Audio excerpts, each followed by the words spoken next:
Hey guys, welcome back to another episode on the Vegan Chill channel. Really like to have you guys here with me today, checking out the video. This week, what I did on the podcast with Daniel was we actually reviewed 5 different vegan chocolates. Lindt has just released a vegan range. They have 2 vegan chocolates available. There is a plain vegan milk chocolate style, and then there's also a vegan almond, or I think it's vegan hazelnut, but maybe it's with almond milk. We're going to be reviewing 5 different vegan chocolates. We're going to do Nomo. Now that's a UK brand. It's a UK brand, and it's been around since 1999, so it's actually been around for a long time. Nomo stands for no missing out.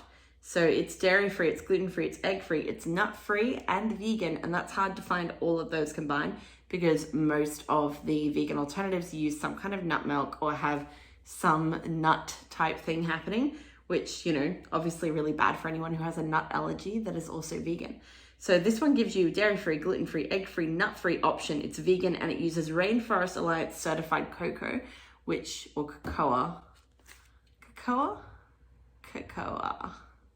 I think it's cocoa. So that one's quite good. The next one that we're going to review is Panna Organics. Panna Organics is a Melbourne company. So they're actually an Australian-owned company. They're vegan, they're gluten-free, they're dairy-free, they're certified vegan and organic. The packaging is recyclable and their inks are all plant-based. This Melbourne factory also uses solar panels. They have over 150 solar panels on the roof of the factory, so they don't use as much electricity. They're very focused on sustainability. Now, Panna Organic is an Australian all vegan company, all vegan brand. The only thing is with this one, and it is soy-free, gluten-free, you know, it's pretty good. But the thing about Panna is that it is a little bit more expensive. I think it runs for about $7 for a block like this. And that gets a little bit pricey. Now, the Lindt vegan range. This is part of the reason why we decided to review them. This is the Lindt vegan chocolate. What bugs me about this? Their chocolate, like their dark chocolate range that was 80% cocoa and above, was accidentally vegan. At some point, they decided to change and start adding milk fat to all of their chocolates. Now none of them are accidentally vegan. And a part of me thinks that this was deliberate. A cynical part of me kind of thinks this was a deliberate choice on the part of Lindt because they were bringing out a vegan brand underneath their brands. And they wanted to be able to say, if you want vegan Lindt chocolate, you have to buy the vegan brand, because then they can put a vegan tax on it. We all know how much companies love a vegan tax. Like, it's just a fact, they do, you know? The other 2 that we're going to review are another 2 vegan favorites by vegan brands. This is Twofer. Twofer is by a company called Go Max Go. Company is fully vegan, and I can't actually find where they're based. I'm gonna guess that it's either America or the UK though. The last time anyone updated their blog, it was like 2014, but I'm still finding their candies available in specific like vegan stores. So there is a candy place that sells them down here, but the vegan garage sells them as well. The last one that we're going to look at is the Veggie Mini. So Veggie is this classic guy that all vegans know. And I was actually surprised to learn that this brand's only been around since 2010. Veggie is a classic creamy milk style chocolate with hazelnuts in it, and it is really, really nice. Veggie are obviously like an all vegan brand, and they're Berlin based. So they started in 2010, they're Berlin based. So we've got those 5 to try, and Daniel and I are going to be reviewing them all. So without further ado, let's get right into that. So this week, what we're going to do is we're actually going to go through 5 different vegan chocolate brands, and we're going to rate and review them. We're going to start with Nomo. Now, Nomo is dairy-free, it's gluten-free, it's egg-free, it's nut-free and vegan, and they use Rainforest Alliance certified cocoa. So that makes them a slightly more ethical brand. I'd love to see it. I was actually surprised because this is sold in Kmart here, and I assumed it was like some evil Kmart brand. But I only found out this wasn't exclusively a Kmart brand when they had the Easter eggs in some of the other retailers, and they were really good actually. I'll say. I think that it's quite creamy. It tastes very chocolatey, and it tastes, you know, sweet like a milk chocolate should taste. It's not that strong dark chocolate flavor that you get It's like more sweet, like a milk chocolate. I'm actually a big fan of that one. This one's good. I like Nomo. Nomo's really sweet. good. It's Consistency's good. Nomo gets a solid 8 out of 10 for me. I don't mind the consistency. I'm going to give that also, 7.5 probably, because it's not the tastiest one I've had, and if we're just doing it on taste, Alright, maybe I might have to come down. I'm going to come down to 7 out of 10. Still really nice, but maybe not like the most amazing. Yeah. The next one we're going to talk about is Panna Organic. Now, this is actually a Australian brand. They are Melbourne based. They are vegan, gluten-free, dairy-free. They're actually certified vegan and organic. I don't know if I've actually tried this one. I'm not sure that I have, so I will just mention that now, and then I'm going to have a try.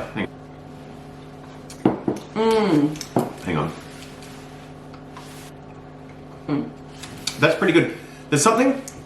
You know what it is, because I was wondering, what is that flavour? Is it hazelnut? No, it's coconut milk. That's what it is. So the coconut sugar and coconut milk in this. And that's not a bad thing. It's just like, I kind of think, maybe if we'd gotten the hazelnut one and it just leaned into it and it mixed in with the coconut or whatever, that might have been nicer. But I'm gonna go especially, I know we're not bringing price into this and everything, but you can't help but like have that cloudy judgment a little and go, that might cloud your judgment, but you know what really gives it like a one-up on my books is the fact that their packaging is recyclable, all the inks used in the branding is, it's all plant-based. It's a Melbourne factory with solar panels. I love all of that. I do have to say, coconut is not my favorite flavor, and I feel like it definitely is a bit too overpowering in the chocolate. I'm gonna go 5 out of 10. at least 6.5 if I give the other one 7.5. But all right. This is me not trying to Yeah, you know what, you're right, 6 out of 10. This is me not trying to cloud my judgment with the price, but by the same token, this came over the Bass Strait from Melbourne. Somehow Nomo got that thing all the way here from the UK, and it's selling in Kmart for like $2.50. So yeah, I don't know. The next one that we're going to look at is the Lindt vegan range. Now, there's 2 available in the Lindt vegan range. So you've got the vegan smooth, and they also have one that has hazelnut in it, and they're oat and almond based. All right, here we go. We're trying the Lindt vegan milk chocolate flavor. I haven't had this one before because I actually bought a couple. I ate them. I bought this one and the other Lindt flavor because Rochelle said we're going to do this podcast episode where we review. I ate them. Yeah, they were both gone, and so I'm gathering they must be all right. But hang on, here we go. I'm going to try it. Oh, Lindt, you bastards! It's good. It is good. I'm not going to lie. I'm not going to pretend it's not. They've done a good job with the balance there. It That's tastes the best one most so far. chocolatey. I know, you fuckers. Oh, That was good. it was good. What would you give it? Oh, look, I'd probably say, it'd have to be 8.5 because I'm not sure what the other one, the hazelnut one, might be a 9 even. So I don't want to rate this one out of the ballpark. No, I'm gonna give it an 8 because it's delicious, but it's also heavily reliant on sugar. That flavor is definitely a lot of sugar, and a lot of vegan chocolates try and choose to play down the sugar content so that it's slightly healthier, because a lot of people make the choice for health reasons. So knowing that, I do think it gets an 8 because I think some of these other ones could be better if they chose to put a little bit more sugar in. We're going to move on to our next one. Next one we're doing is actually a really interesting one. This is like a candy bar that's made by an American company. The American company, I think they're American. They might be UK. I couldn't find enough information to clarify it, but they're called Go Max Go, and they have made a whole bunch of different ones. This one is called Twofer. So we've gotten this. It is a little bit more expensive. Oh, how much was the vegan chocolate, the Lindt one? Did you know? I don't know the actual price, but it's more than regular Lindt chocolate. We know that. Yeah, I don't know. I'm thinking it's probably like about $5. So it's not too bad. It's like, but I'd say like your per gram payment for it is probably more than a normal Lindt. So it's not too expensive. And the Twofer is expensive. Fucking ridiculous. Yeah. It's like $7 or something. Or it's very expensive for the size of the bar. At one of the candy stores, it was $7, but at the vegan garage here in Lonnie, it was $4.50, I think. No, it might have been $5. I don't know, but it was. So we're still looking at like double what you'd pay for the Nomo. That gets a solid like 8.5 for me because it is candy bar, not just chocolate. Like They've flavors, taken a lot of effort, like constructing a decent chocolate bar, which I don't think a lot of them have. Like they're like, we're gonna make a chocolate bar. Yes, like it's a proper candy bar. They thought it through. bar. Yeah, I stand like firm at an 8.5 for it because it is nice, but it is definitely a candy bar kind of vibe. And you know, for the chocolate on it, I guess we're thinking it might not be as good on its own. I don't know. Well, I just think 8.5 sits. Oh, I think speaking of firm, what's firm in that is the caramel, and it's like almost approaching fantail kind of caramel. If I remember those from when I wasn't vegan, and That can pull out a tooth. yeah, chocolate. But that's an 8.5. If the other one was an 8.5, that's definitely as good as that. We're going to do our last one now. Did our last one? Yeah, so this is the Veggie Bar. Now, Veggie is a Berlin-based vegan chocolate company. They started in 2010. They're all vegan, fair trade certified, organic, no palm oil, compostable packaging, and they donate a minimum of 10% of their profits to human rights, animal rights, and environmental charities. So they really do kick goals when it comes to being an ethical company. And this is one of the most well-known vegan chocolate brands out there. It's very, very popular. I remember it from my first trip around as a vegan, and it's still around now, so pretty good. We're going to give this one a go now. I've had this one before, but not much, because once again, it's one that... I eat it all. As I described, Rochelle is definitely the chocolate connoisseur here. I can't open it, guys. Alright, I don't know how she manages to eat all these when I'm not around, when she can't open them. I know, I get scissors. I was going to say she seems to manage all right in my absence, but sometimes, we even had one recently where I was like, where's my Nomo bar? And she goes, what Nomo bar? And she was... I think we bought like 4 of them a couple of weeks ago at the shops, and I was like, well, I didn't... And she was like, well, I thought one was mine. It's like, it was yours, but you had to eat it before now. And look, I'm not going to argue. There you go. Alright, this is... They've got lovely big hazelnuts in them. That's really leaning into the hazelnut that's going. It's good though.